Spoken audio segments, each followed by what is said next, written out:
హైదరాబాద్ స్థానిక సంస్థల ఎమ్మెల్సీ ఎన్నిక ఆసక్తికరంగా మారింది. బరిలోకి దిగాలా వద్దా అన్న సందిగ్ధంలో బీజేపీ ఉంది. కాంగ్రెస్ బీఆర్ఎస్ రేసు నుంచి తప్పుకోవడంతో పోటీ చేస్తే ఎలా ఉంటుంది, లేకపోతే ఏమవుతుంది అన్న చర్చ కమల దళంలో మొదలైంది. అనవసర రిస్క్ ఎందుకని కొందరు అంటూ ఉంటే బరిలోకి దిగితే కేడర్లో జోష్ నింపినట్టు అవుతుందన్న అభిప్రాయాలు కూడా ఉన్నాయి. హైదరాబాద్ స్థానిక సంస్థల ఎమ్మెల్సీ ఎన్నికలో కమల దళం నేతల ఆలోచనలపై ఇన్సైడ్ స్టోరీ.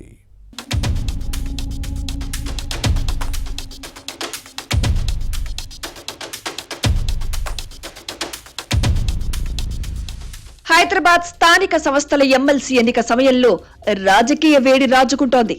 ఈ నెల 4తో నామినేషన్లకు గడువు ముగుస్తుంది. ప్రస్తుత ఎమ్మెల్సీ ఎంఎస్ ప్రభాకర్ పదవీకాలం వచ్చే నెల 1తో ముగియనుంది. దీంతో ఆలోగా ఎన్నిక నిర్వహించేందుకు వీలుగా నోటిఫికేషన్ జారీ అయింది. ప్రత్యేకించి ఇది జీహెచ్ఎంసీ పరిధిలోని ఎమ్మెల్సీ సీటు కావడంతో అన్ని వర్గాల్లో ఉత్కంఠ పెరుగుతోంది. బరిలో దిగేది ఎవరు, దూరంగా ఉండేది ఎవరనే చర్చ సాగుతోంది. కాంగ్రెస్ బీఆర్ఎస్ తప్పుకోవడం పరోక్షంగా ఎంఐఎంకు మద్దతిచ్చినట్లే అవుతుంది. ఈ తరుణంలో ఏం చేస్తే బాగుంటుందనే యోచనలో కమలం పార్టీ ఉంది.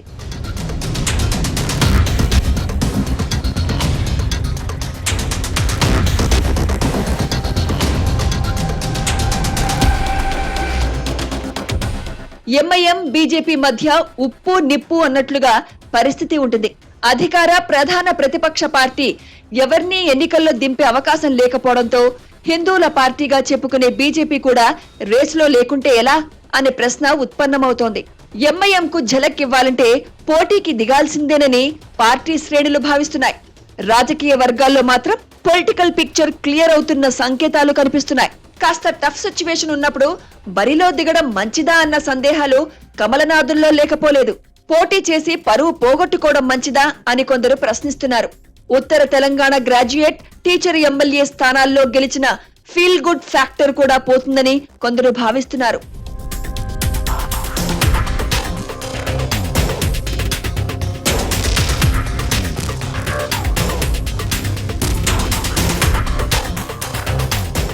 అయితే గ్రేటర్ హైదరాబాద్ మున్సిపల్ కార్పొరేషన్ కు వచ్చే ఏడాది ఎన్నికలు జరగనున్నాయి. అందుకే ఈ ఎన్నికల్లో పోటీ చేసి క్యాడర్ కు భరోసా కల్పించాలని బీజేపీ నేతలు భావిస్తున్నారు.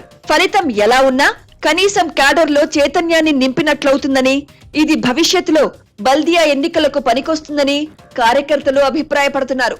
బరిలో నిలబడలేదంటే యుద్ధానికి ముందే అస్త్ర సన్యాసం చేసినట్లవుతుందని చర్చించుకుంటున్నారు.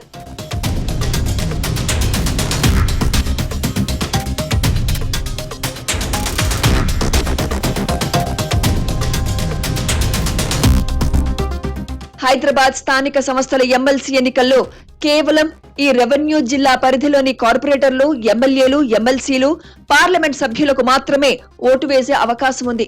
దీని ప్రకారం మొత్తం 110 మంది ఓటర్లున్నట్లు గణాంకాలు చెబుతున్నాయి. వీరిలో 81 మంది కార్పొరేటర్లు, 29 మంది ఎక్స్ అఫీషియో సభ్యులున్నారు.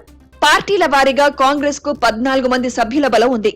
బీఆర్ఎస్ కు 25 మంది, ఎంఐఎం కు అత్యధికంగా 49 మంది ఉన్నారు. అయితే బీజేపీకి ఓవరాల్ గా 22 మంది స్ట్రెంత్ ఉంది. ఇందులో 19 మంది కార్పొరేటర్లు, ఒక ఎమ్మెల్యే, ఒక ఎమ్మెల్సీ, ఒక ఎంపీ ఉన్నారు. ఈ సంఖ్య ఆధారంగా బరిలో దిగితే మంచిదన్న అభిప్రాయం ఉంది.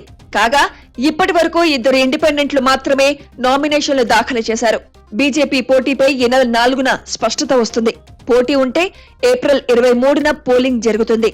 ఈ తరుణంలో ఎన్నికల ఫలితాలతో సంబంధం లేకుండా బరిలో బీజేపీ నిలిచి క్యాడర్లో భరోసా కల్పిస్తుందా లేదా అనేది ఆసక్తికరంగా మారింది.